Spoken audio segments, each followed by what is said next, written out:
A good start to a new series I am working on. A little bit of a distraction when it came to the mystery, but the cozy side was fun. I just love this series so much. And be ready for a weird, unsettling open, and the cozy side takes a bit of a while to get to, otherwise an enjoyable read. What do all these four things have in common? Welcome, or welcome back to Mr. Francy Reads! Let's go!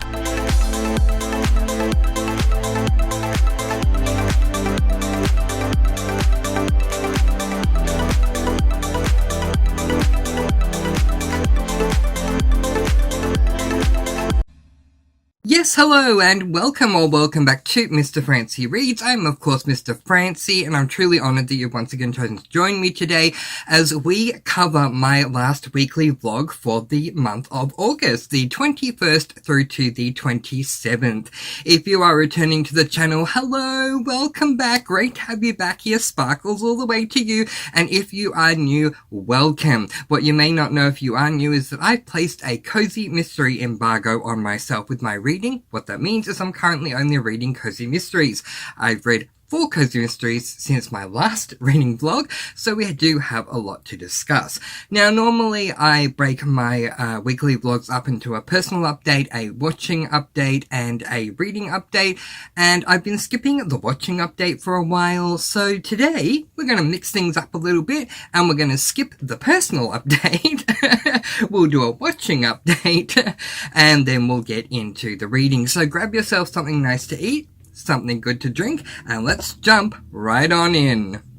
Okay, so with my reading update and my watching update, I really haven't been settling on anything lately. I don't know, I've just been, I guess you could say, if you can be a mood reader, you can be a mood watcher, right? So I haven't really settled on any particular show. I've just been going here and there. The last thing that I binged an entire season of was a new show on Netflix, a Korean show called Final Draft. So I love shows like Squid Game and Physical 100 and, you know, even Ninja Warrior, anything that kind of would be a reality show testing the physicality. And so Final Draft, a show set in Korea, revolves around these former athletes who want another chance. And so they do all these physical challenges, and the final athlete standing wins a bunch of money to relaunch their career somehow. Anyway, it was a really, really interesting show, and I do highly recommend it. If you're a fan of things like Physical 100, Squid Game The Challenge, even Ninja Warrior, I really think you will enjoy this show. It is dubbed in English, if that is a concern for you. I watched the dubbed version because subtitles they distract me. What can I say? But yeah, it was a really good show. I've also been on again, off again, watching or doing a rewatch for probably the 5th time of The Good Place, the show with Ted Danson. I love this comedy show so much. I wish it could have continued on. For those of you who have seen, oh my gosh, why can't I think of her name right now? But anyway, the main character from Veronica Mars that has recently been rebooted. She's the main character in the show The Good Place. She wakes up one day in a waiting room and goes into the office of Ted Danson, who tells her that she has died and she's made it to the good place. But the good place is not all that it seems, and I just love the show so much. I made it all the way through season 1, and I think I made about a third of the way through season 2 before looking at all these other different things. But yeah, if you're looking for a good comedy, I highly recommend The Good Place. It's just so much fun.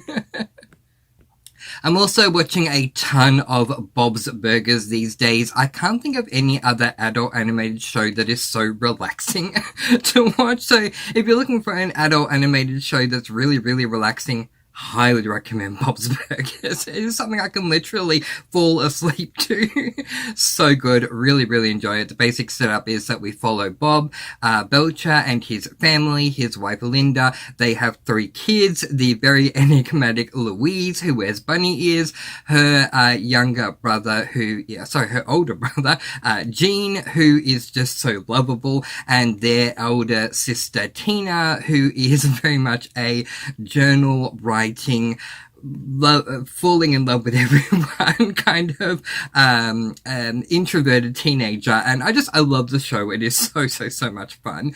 And the final show that I am watching at the moment that I did finish season 1 of last night, so yay go me, but it is a rewatch for me again, was Scream Queens. If you are someone who loves your mystery shows where you're trying to solve mysteries that are going on, I do recommend Scream Queens, but I do need to let you know that it is more of like a dark comedy murder mystery series, if that makes sense. So it is more of your dark twisted comedy rather than your standard comedy. But I really enjoyed the first season, and will most likely be continuing on with the second season this evening.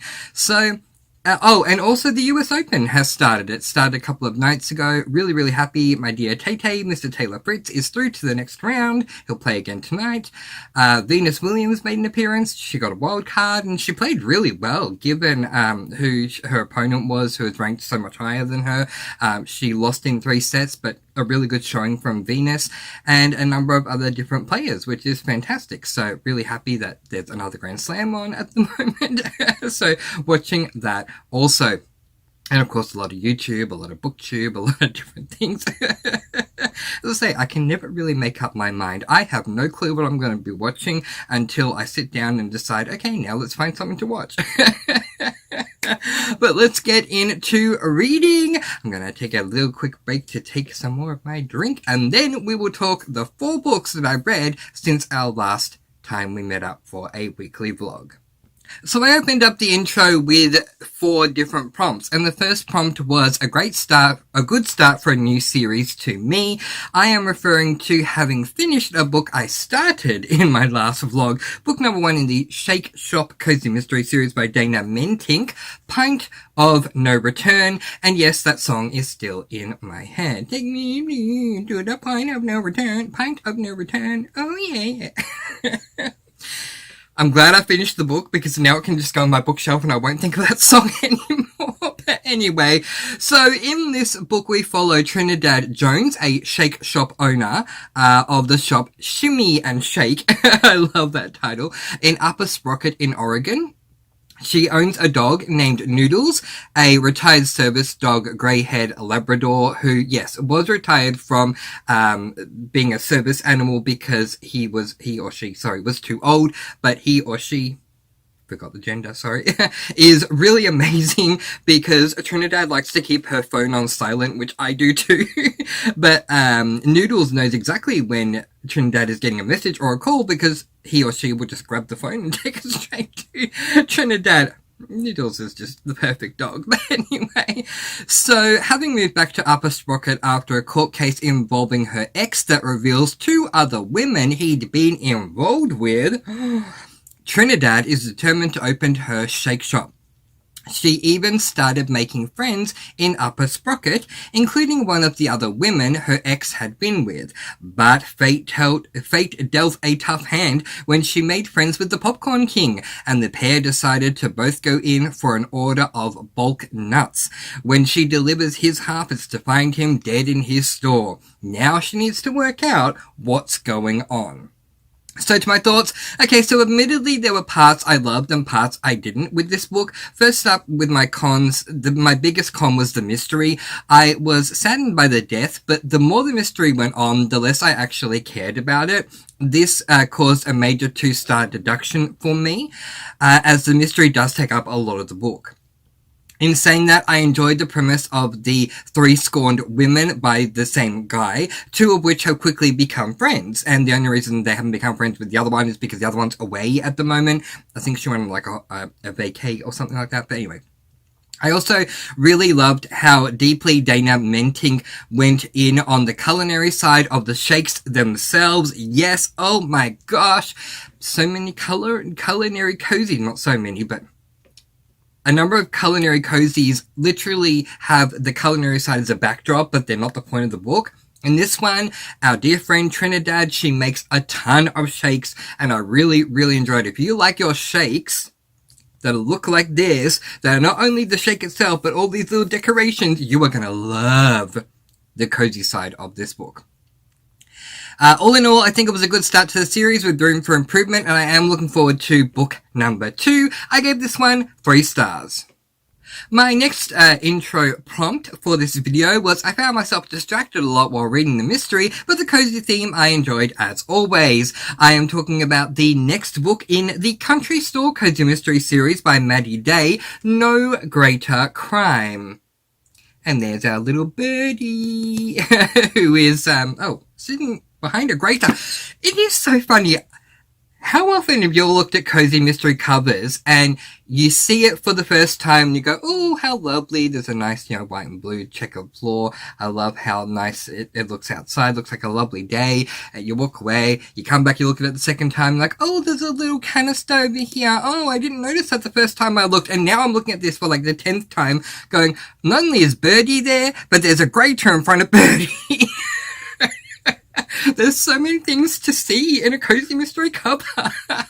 So the series premise of this one, Country Store by Maddie Day, is that we follow Robbie Jordan, who runs a country store in Southlake in Indiana. Now in this book, Robbie is doing as she normally does, prepping the food, cooking it and serving it in her diner. Customers, she expects. Her assistants, she expects. But people being taken to hospital sick with food poisoning of her own food, given how careful she always is, that she did not expect. What is going on here? And why did one of the sick customers just die? There's a lot to be determined before Robbie can move forward and finally get married. So, to my thoughts, I found the beginning of the mystery intriguing. However, the investigation didn't really keep my attention, if I'm being honest.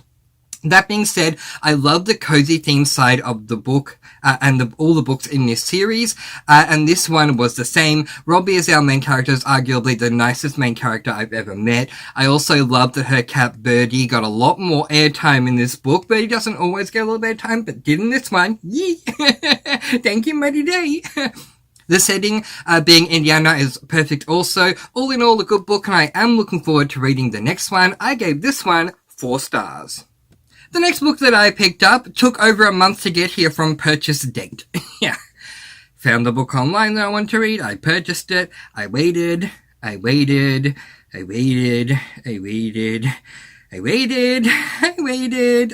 so much. Waited wasn't sounding like a word anymore. I waited that long. And then it finally arrived. And boy, was the wait worth it. The prompt that I put in the intro of this video for this particular book was, I just love this series so much. It is the next book in the A Magical Cats Cozy Mystery series by Sophie Kelly called Faux Paw.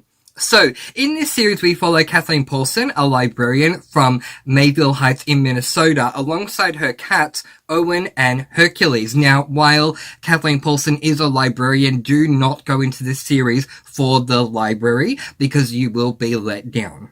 So, even though that is her job, it's not the purpose of the series, as you can see implied by the series title, A Magical Cats Mystery series. It's all about the cats. The cats do have magical abilities. I won't spoil what they are, but they are just both amazing and couldn't be any more different from each other. Hercules, a tuxedo cat, is very much like a diva, whereas the tabby cat Owen is like your standard active hunting type of cat. And yeah, I just love them all so much. If we could just have the books following the cats and we let go of all the humans, it will be the best series I've ever read. But we follow a human in this series who doesn't speak cat, so we can't do that in this world. Now, in this book, Kathleen and the other librarians are setting up for an art exhibit in the library, but one fateful night, not only is one of the drawings stolen, but a woman is also murdered. Surely the two are connected, right?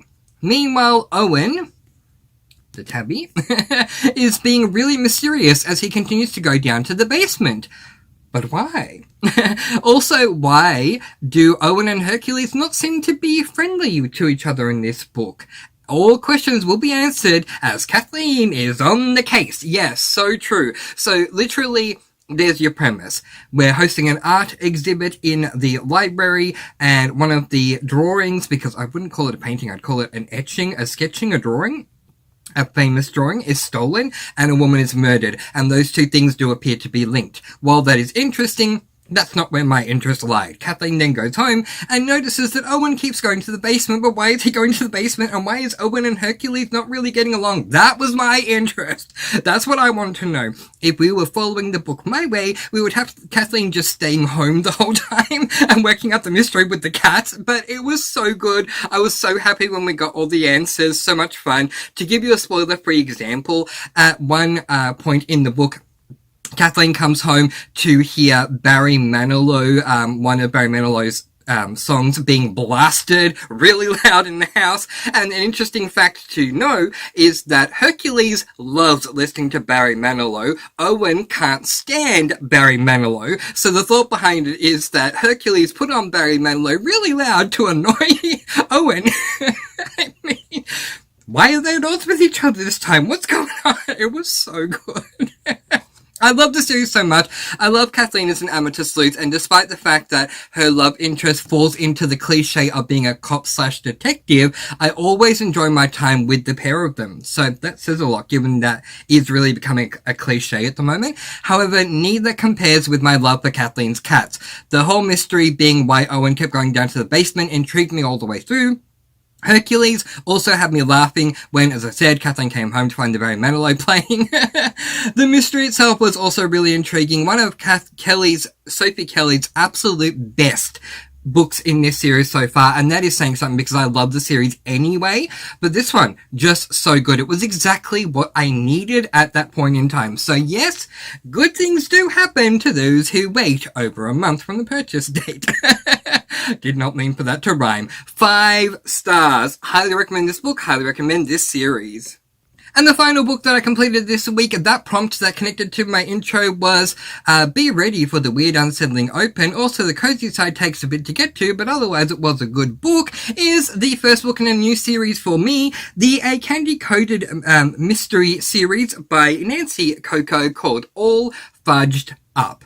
How cute is that puppy undercover? We will get to him in just a moment and his gorgeous name.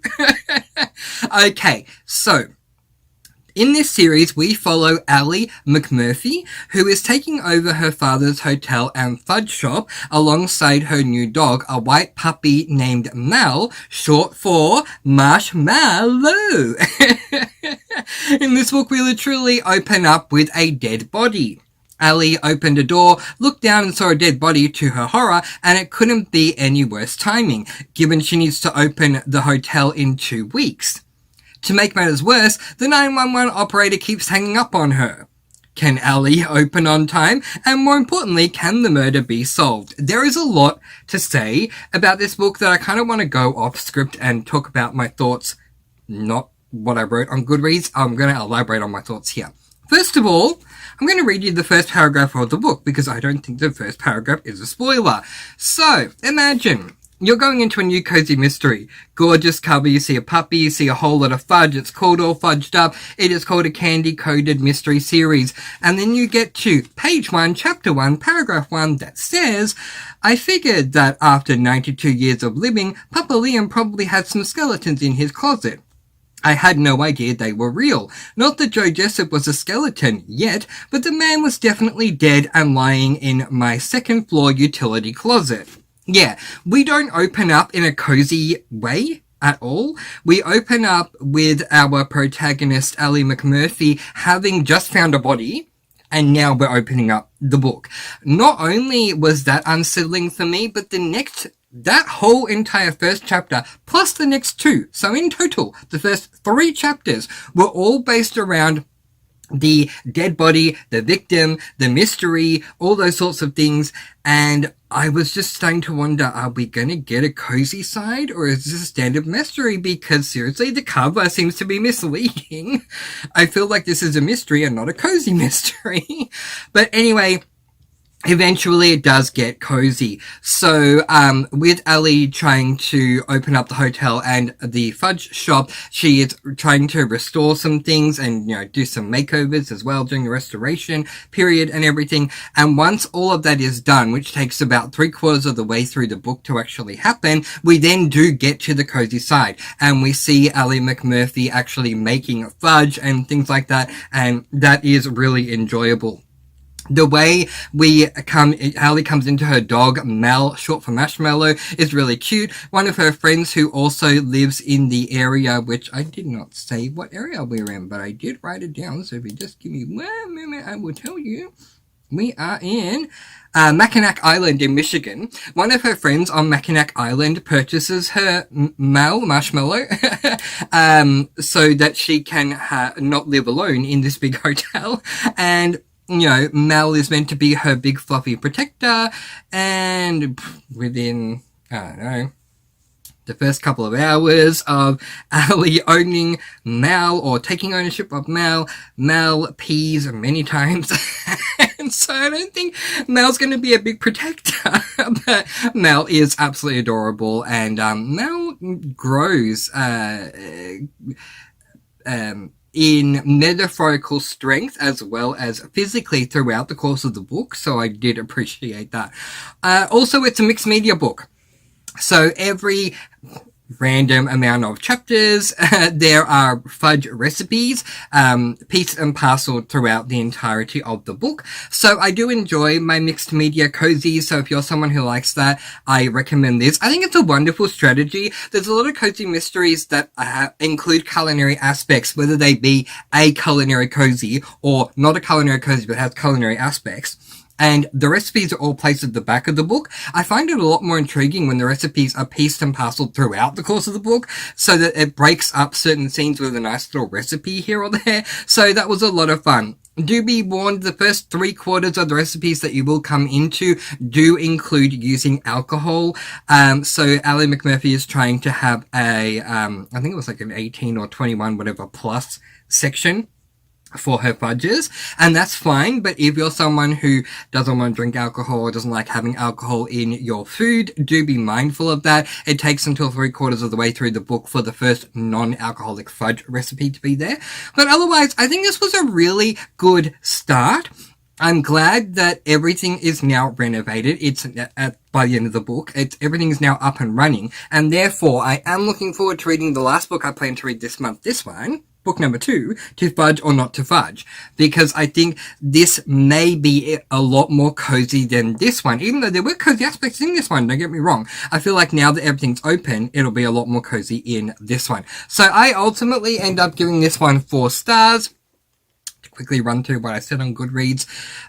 Short and sweet, this book was really unnerving at the beginning, literally opening up paragraph 1 of a series with a dead body isn't normal in my cozy reading experience. Also, the next 3 chapters were all dedicated to the mystery. Owing to this, I nearly actually DNF'd. Very true. I actually reached out to my Discorders and was saying, now, is this actually culinary? You'll let me know. I'm glad I pushed through, though. I did enjoy the fudge shop when we finally got to it, and I think I'll enjoy it, as said, even more in book 2. I love Marshmallow the puppy so much. Also, the book has a little innuendo as well. Yeah, I forgot to say that. When I say a little, that's wrong. There's a lot of innuendo in this book, so if you're not someone who likes innuendo, I've seen innuendo in cozies before, but not to this degree, so do be mindful that there is a lot of high innuendo, a lot of high-level innuendo in this book, which I read a lot of reviews after I typed up mine, and there were a lot of people that were saying the innuendo was really off-putting, so I hope it's not for you. Do be warned about that before going in. But I deducted a star for the first 3 chapters because it was a really, really, really unsettling for me. So I couldn't give the book 5 stars. But as I said, I am looking forward to book 2 and gave this one 4 stars.